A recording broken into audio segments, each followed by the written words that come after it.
Шерхан Мұртаза 1938 жылы 28 қыркүйекте Жамбыл облысы Жуалы ауданы Мұңғылақ мекенінде туған.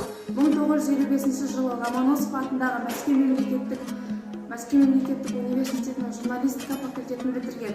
Лениншіл жас, қазіргі Жас Алаш газетінің, Социалистік Қазақстан, қазіргі Егемен Қазақстан газетінің әдеби қызметкері болды. 1963-1970 жылы Лениншіл жас газетінің редакторы.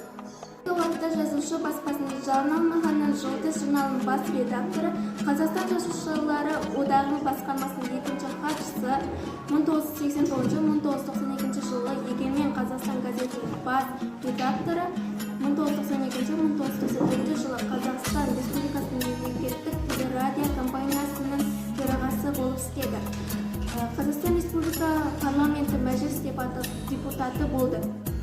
Шерхан Мұртазаның қанатты сөздері: білмегенді білген білеміз, білмегенге көнгенмін.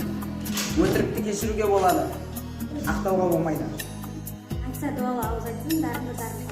Орындалған арман баққа, орындалмаған арман күйеу. Баласыз адам баққа тізеді. Заң деген сол. Тікені азап өзіне, таланттар шошқа тіккен сияқты білдемейді. Азап өзгеде, жамандықтар сыйлатыр. Шындық ашса храма жарсыз, рухани азық бұзу бөлімен келді. Туға ұят айтпасаң қиянат. Егер жамандық құрай табады, шын жазушының көзі көкірегінде болады. Таланттылар раушан гүл сияқты жан-жағына жұпар шашып.